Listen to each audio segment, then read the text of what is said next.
آپ سمجھتے ہیں کہ آنے والے دنوں میں کچھ پولیٹیکل ٹیمپریچر کم ہو جائے گا؟ میں امید رکھتا ہوں کہ آنے والے دنوں میں یقیناً ٹیمپریچر کم ہوگا، اور میرا دیکھیے بڑی درد مندی سے پی ٹی آئی کے دوستوں کو یہی مشورہ ہے کہ بجائے یہ کہ آپ اپنے جھگڑوں کو ملک سے باہر لے جا کے پاکستان کی بدنامی کا ذریعہ بنے، ملک کے اندر فورمز ہیں نا، ملک کے اندر عدالتیں ہیں، ہم نے بھی یہ مقدمے اپنی عدالتوں میں لڑے۔ اگر انسان بے قصور ہے، ایک عدالت میں نہیں دوسری عدالت میں وہ کیس بے گناہ ثابت ہو جاتا ہے۔ میں نے اپنی ایکویٹل کے لیے جنگ لڑی، جو اکاؤنٹیبلٹی کورٹ تھی اس نے وہ ریجیکٹ کر دی، میں ہائی کورٹ میں گیا، ہائی کورٹ میں مجھے انصاف مل گیا، میں باعزت طور پہ بری ہو گیا۔ تو یہ بھی اپنا مقدمہ پاکستان کے فورمز پہ لڑے نا۔ لیکن اگر آپ یہ دیکھیں، دو فرق چیزیں ہیں کہ میں نے اگر کوئی جرم کیا ہے اور میں کہوں جی کہ مجھے جرم کی معافی دے دیں، مجھے ہر قیمت پہ چھوڑ دیں، وہ علیحدہ بات ہے۔ لیکن اگر میں نے کوئی جرم نہیں کیا تو پھر مجھے اعتماد ہونا چاہیے کہ مجھے کوئی زبردستی دھکے سے اندر نہیں رکھ سکتا۔ اب جو کیسز خان صاحب کے ہیں ان کی انفارچونیٹلی نوعیت ایسی ہے کہ وہ ایک اوپن اینڈ شٹ سے کیسز ہیں۔ اب 190 ملین پاؤنڈ ہے، پاکستان کے اندر آیا، برطانیہ نے دیا، اسے پاکستان کے خزانے میں جانا چاہیے تھا، وہ پاکستان کے خزانے میں جانے کی بجائے ان کے ایک دوست کے اکاؤنٹ میں چلا گیا۔ اب یہ آپ نے کہا یہ اوپن اینڈ شٹ کیس ہے، جی، اس اوپن اینڈ شٹ کیس کا جج صاحب نے کہا کہ دسمبر میں فیصلہ سناؤں گا، نہیں سنایا، پھر کہا جی کہ میں پھر جنوری میں سناؤں گا، پھر کہا اب نہیں سناؤں گا، اب وہ 13 جنوری کو انہوں نے کہا ہے۔ تو یہ اگر اوپن اینڈ شٹ ہے تو جج صاحب اتنے پریشان کیوں ہیں؟ نہیں، جج صاحب پریشان نہیں ہوں گے، چونکہ اس کیس کی جو ایک اہمیت ہے، میں سمجھتا ہوں کہ جو بھی ٹرائل کورٹ کا جج ہوتا ہے وہ اس بات سے ضرور باخبر ہوتا ہے کہ اس کا جو یہ کیس اتنا ہائی پروفائل ہے کہ یہ سپریم کورٹ تک سکروٹنی میں جائے گا۔ تو ہو سکتا ہے کہ جج صاحب ٹائم لے رہے ہوں اس کے فیصلے کو لکھنے میں، کہ وہ ایسا فیصلہ لکھیں کہ جو تمام حقائق کو کیپچر کرے اور ان کا فیصلہ کوئی ایسا نہ ہو کہ اس میں نقص ہو جس کے نتیجے میں انہیں کسی سبکی کا بعد میں سامنا کرنا پڑے۔ اچھا، آپ نہیں سمجھتے کہ یہ جو فوجی عدالتوں کے فیصلے آ رہے ہیں اس پہ امریکہ، برطانیہ، یورپی یونین کی طرف سے بڑے تحفظات کا اظہار کیا جا رہا ہے؟ خاص طور پہ یورپی یونین کے تحفظات جو ہیں وہ ان کا تعلق جی ایس پی پلس سٹیٹس کے ساتھ بھی ہے۔ دیکھیں نا، بڑے ادب سے ہمارے جو یورپین یونین سے بڑے اچھے تعلقات ہیں، امریکہ سے بھی اچھے تعلقات ہیں، ہم ان کا احترام بھی کرتے ہیں، اس لیے کہ دونوں ممالک پاکستان کے لیے بڑی ایکسپورٹ مارکیٹس ہیں اور ہم وہاں پر زیادہ ایکسیس بھی چاہتے ہیں۔ لیکن بات یہ ہے کہ یہ جو اعتراضات ہیں یہ ہم نے غزہ میں تو نہیں دیکھے۔ یہ جو اعتراضات ہیں کشمیر کے اندر جو بربریت کا بازار گرم ہے، ہم بار بار توجہ دلاتے ہیں، ادھر تو کوئی نہیں بولتا۔ آپ نے دیکھا کہ برطانیہ کا، خود برطانیہ میں جو آرسن ہوا، جو ہنگامے ہوئے، ان میں کیا رویہ تھا؟ حد یہ کہ ایک 13 سال کا بچہ جو ہے اس کو بھی جج نے سزا دی یہ پوچھ کے کہ بھی یہ بتائیں کہ یہ وہاں موجود تھا کہ نہیں تھا، اگر تھا تو یہ کافی ہے اس کا مجرم ہونے کے لیے۔ امریکہ میں جب ان کی پینٹاگون پہ حملہ ہوا، کیا امریکہ نے نرمی برتی؟ وہ تو کروڑوں اربوں ڈالر خرچ کے افغانستان، عراق، کہاں تک اس کا پیچھا کرنے گئے، اس کی جو پورے نشانی تک۔ سوال یہ ہے کہ 9 مئی سے پہلے تو خان صاحب نے جتنے جلسے پاکستان میں کیے ہیں کسی لیڈر نے نہیں کیے، کسی نے پھول نہیں مارا تھا انہیں۔ اب ہر ریاست کی کچھ ریڈ لائنز ہوتی ہیں۔ لیکن آپ یہ بھی تو دیکھیں نا احسن اقبال صاحب کہ 9 مئی سے پہلے خان صاحب کہتے تھے کہ میری حکومت کے خلاف سازش امریکہ نے کی ہے، امریکہ نے میری حکومت کو ہٹایا ہے، ڈونلڈ لو کا انہوں نے بار بار نام لیا۔ اب آپ کی حکومت اسی امریکہ پہ الزام لگا رہی ہے کہ یہ عمران خان کے لیے لابنگ کر رہا ہے، اس کے لیے پیسہ تقسیم کیا جا رہا ہے، سازش کی جا رہی ہے۔ تو یہ آپ کی فورن پالیسی کی ناکامی نہیں ہے؟ ہم امریکہ پہ تو الزام نہیں لگا رہے، ہم تو یہ کہہ رہے ہیں کہ یہ المیہ ان کا ہے کہ جو جماعت اور جو لیڈرشپ کہتی تھی کہ امریکہ نے ہمیں ہٹایا ہے، آج ان کا ملجا اور مولا اور کیا کچھ کہہ لیں وہ سب کچھ امریکہ بن گیا۔ وہ کہتے ہیں جی ہمارا، وہ کہتے ہیں صدر ٹرمپ سے لگائی بیٹھے ہیں کہ وہی آ کے چھڑائیں گے۔ وہ کہتے ہیں جی ہماری تو سازش جو ہمارے خلاف کی تھی بائیڈن نے کی تھی، لیکن ٹرمپ جو ہے وہ ہمیں ریلیف بھی دے سکتا ہے۔ میرا مقصد ہے کہ اب صدر ٹرمپ آ کے عمران بھائی کو رہا کرائیں گے اور پھر عمران بھائی جو ہے پاکستان کو امریکہ کی غلامی سے نجات دلائیں گے۔ یہ تو ایک لطیفہ ہے۔ اچھا، اب اس پہ مزید بھی ہم گفتگو کریں گے، لیکن میں یہ چاہتا ہوں کہ آج آپ سے اڑان پاکستان پروگرام پہ بھی بات کروں۔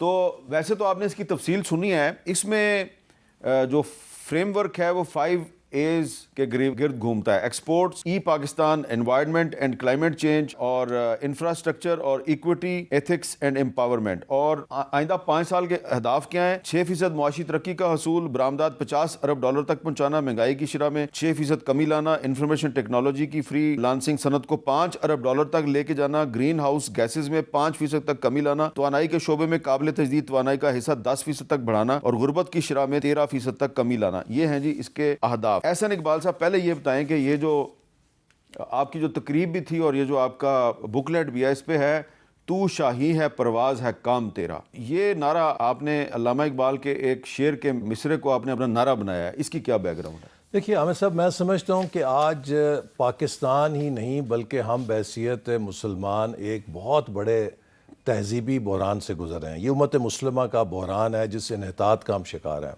اور آج کی دنیا میں اگر کوئی سب سے زیادہ فکر ریلیونٹ ہے دور جدید کے کسی مفکر کی، وہ اقبال کی ہے.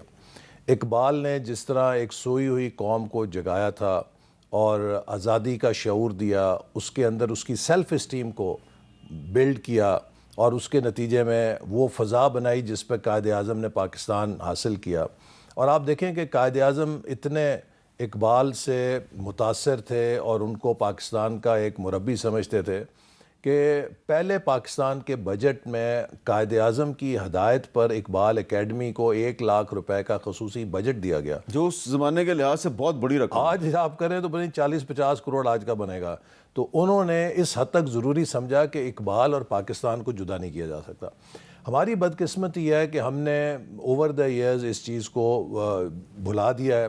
اور میں سمجھتا ہوں کہ آج جو فکری انتشار ہے، جو ایک شناخت کا انتشار ہے، اقبال کی فکر اور تعلیمات پاکستان کے نوجوانوں کو اور ہمیں بحیثیت قوم وہ بنیاد دے سکتی ہیں کہ جس پر ہم اپنی اس کمی پہ پورا کرنے کے ساتھ ساتھ ایک بڑے مضبوط شناخت کے ساتھ دنیا میں اپنے آپ کو منوا سکتے ہیں. اقبال کا جو تصور خودی ہے اتنا پاورفل کانسیپٹ ہے.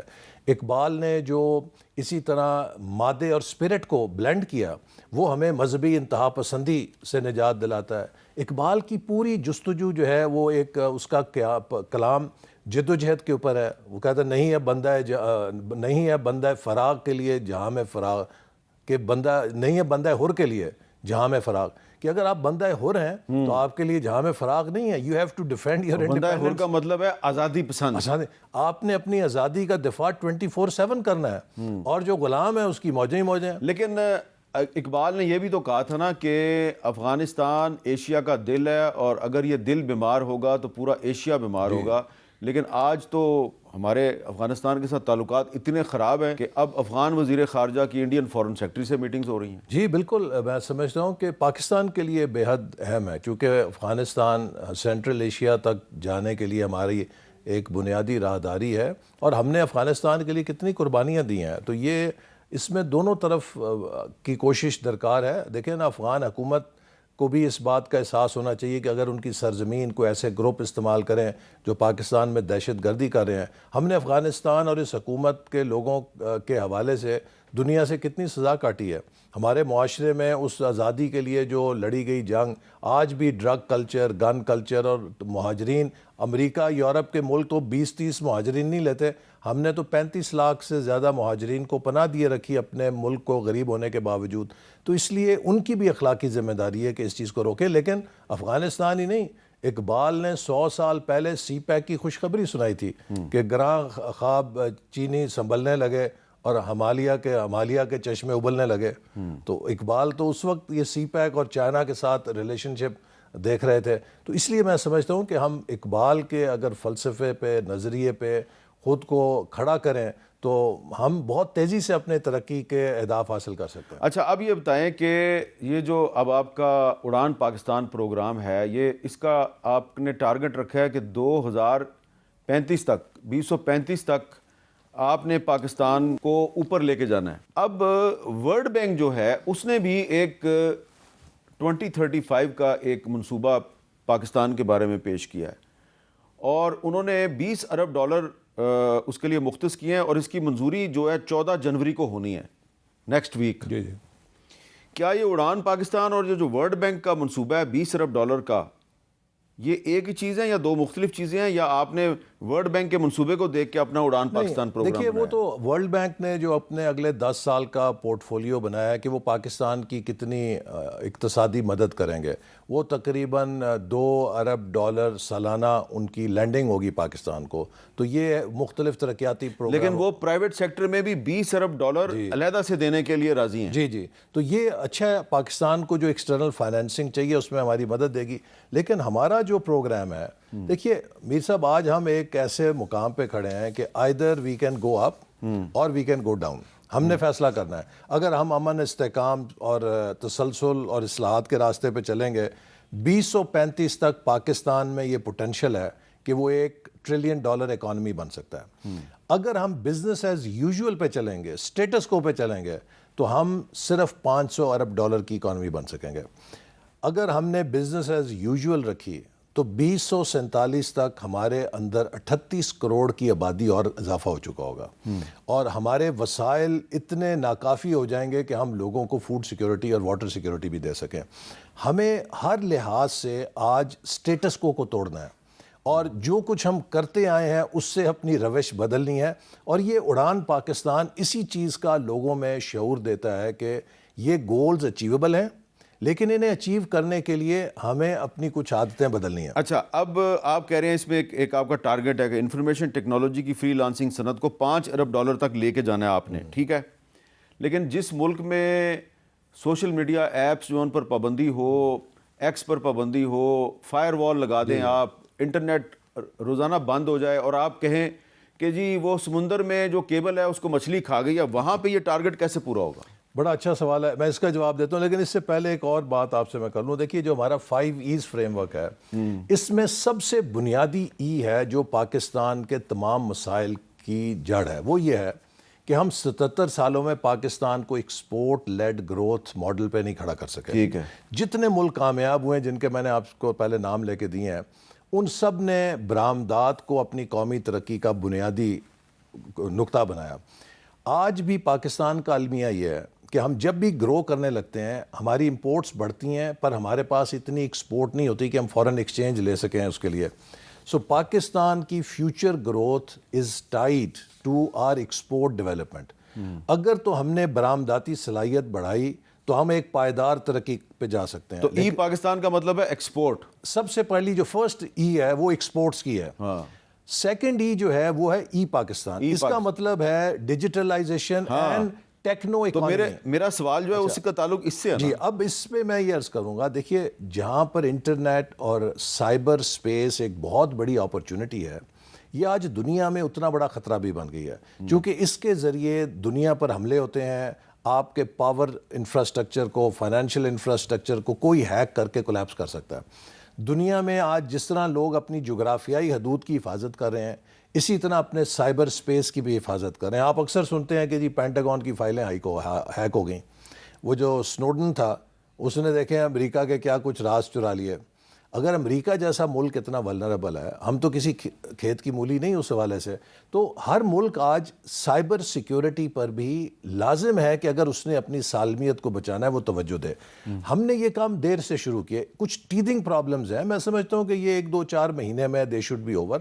اور یہ نہیں کہ 5 سال اسی طرح ہی چلے گا سارا کام. آپ آسٹریلیا دیکھیں، آسٹریلیا نے کہا جی کہ 17 سال کی عمر تک کوئی بچہ سوشل ایپ جو استعمال نہیں کر سکے گا اگلے سال سے.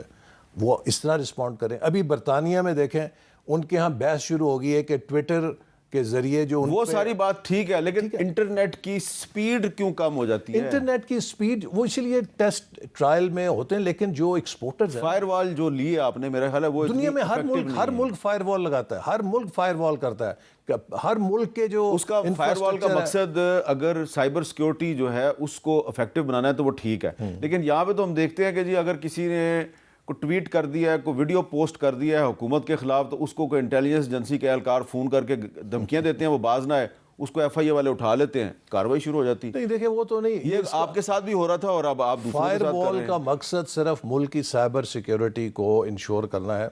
اور جہاں تک آزادی ہے، لیکن اس آزادی کو بھی آپ دیکھیں نا، برطانیہ میں انہوں نے پاکستان سے آ کے ایک بندہ پکڑا کہ جس نے ریشیل فسادات شروع کرائے تھے. اب یہ سوشل میڈیا کے ذریعے آپ لائسنس نہیں دے سکتے کیونکہ یہ بہت بڑا ہتھیار ہے. آپ اگر وہ کیمبرج اینالیٹکا کی فلم دیکھیں دا گریٹ ہیک, اس میں وہ بتاتے ہیں کہ کس طرح ڈیٹا سائنس اور یہ سوشل ایپس کے ذریعے آپ کسی سوسائٹی کو ڈیسٹیبلائز کر سکتے ہیں, کیاؤس پیدا کر سکتے ہیں. تو اس لیے ایک بیلنس کی ضرورت ہے, فریڈم بھی رکھنی ہے اور سوسائٹی کے آرڈر کو بھی بچانا ہے. فریڈم کا استعمال ہونا چاہیے رسپانسبلٹی کے ساتھ, اس میں کوئی شک نہیں ہے, لیکن فریڈم جو ہے اس کو اختلاف رائے کو دبانے کے لیے اگر اس کو سنپ کرنے کی کوشش کی جائے, کرٹیل کرنے کی کوشش کی جائے, تو اس پہ احسن اقبال صاحب اور وزیر اعظم شہباز شریف صاحب کو نوٹس لینا چاہیے.